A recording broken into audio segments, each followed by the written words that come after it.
Et hello tout le monde, j'espère que vous allez bien. On se retrouve pour une nouvelle vidéo Anime vs Manga et cette fois-ci, l'équipe 7 fait face à Boro, membre de l'organisation Kara. Allez, on perd pas plus de temps. Hein, c'est parti.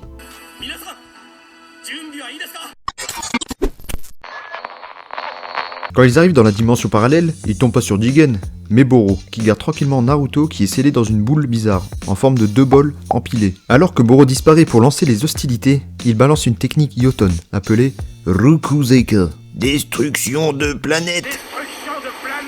Dans l'anime, c'est Sarada qui détecte l'attaque avec son Sharingan, alors que dans le manga, c'est Mitsuki qui avertit les autres.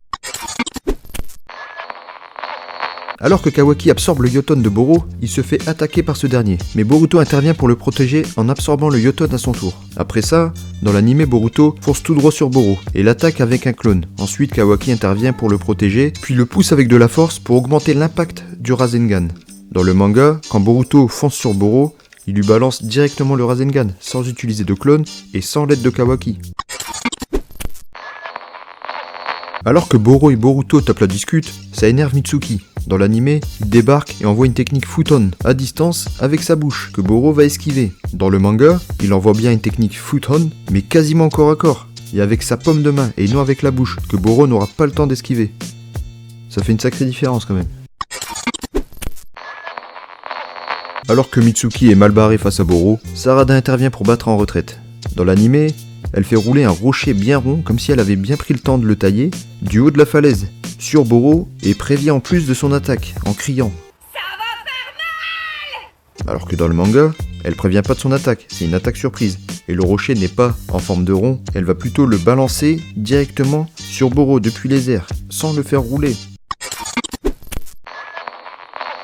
La brume noire est la technique de Boro, qui affaiblit les ennemis qui sont en contact avec celle-ci. Alors que l'équipe 7 bat en retraite, dans l'anime, Kawaki et Boruto tombent dans les pommes. Mitsuki nous sort 2 serpents qui mordent nos 2 endormis et explique le secret de cette technique, qui est en fait un virus. Dans le manga, Kawaki et Boruto s'endorment pas, et Mitsuki sort un seul serpent, expliquant qu'il a prélevé un échantillon de cette brume, et demande à Sarada de percer le secret de cette brume avec ses Sharingan. Elle va découvrir le secret et dire que c'est un virus.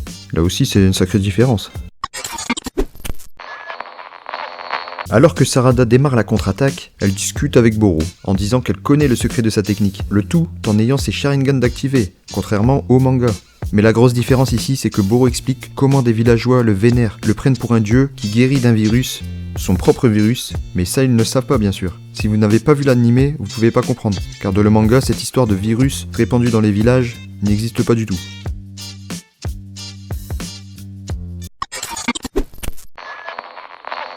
Quand Boro essaye de piéger Sarada, on le voit courir autour comme dans un film d'horreur, contrairement au manga. Ensuite, Boro l'attrape par le col dans le manga, alors que dans l'anime, il l'attrape directement par la gorge. Et lorsqu'elle envoie une technique Katon, Boro la tient encore par le col, contrairement à l'anime où elle se libère de son emprise avec un coup de pied.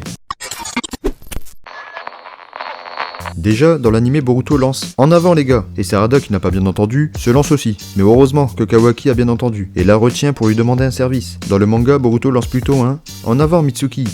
C'est plus clair. Dans l'anime, Mitsuki et Boruto enchaînent les chorégraphies et arrachent le bras de Boro. Après que Boro se soit régénéré pour la 232e fois, Kawaki propose d'attaquer à 3, alors que dans le manga, il demande à Boruto et Mitsuki de gagner du temps. Ensuite, Mitsuki se fait exploser par Boro, alors qu'il est dans les airs, tandis que dans le manga, il est plutôt au sol. Sarada a réussi grâce à un Chidori venu de nulle part à arracher le noyau de Boro. Avant ça, pendant qu'elle essayait de le localiser, Kawaki, Boruto et Mitsuki se battaient contre Boro. Toutes ces scènes sont des scènes en plus dans l'anime, c'est du bonus. Voilà, un peu d'animation. Et voilà, la vidéo touche à sa fin. Comme vous le savez, Boro se fait vaincre par Momoshiki Otsutsuki qui a pris possession du corps de Boruto et le fait disparaître avec un méga Rasengan géant. J'espère que la vidéo vous aura plu. Dites-moi si vous voulez que je fasse d'autres vidéos, d'autres thèmes, d'autres mangas, d'autres animes. Sur ce, je vous dis à très bientôt. Ciao ciao.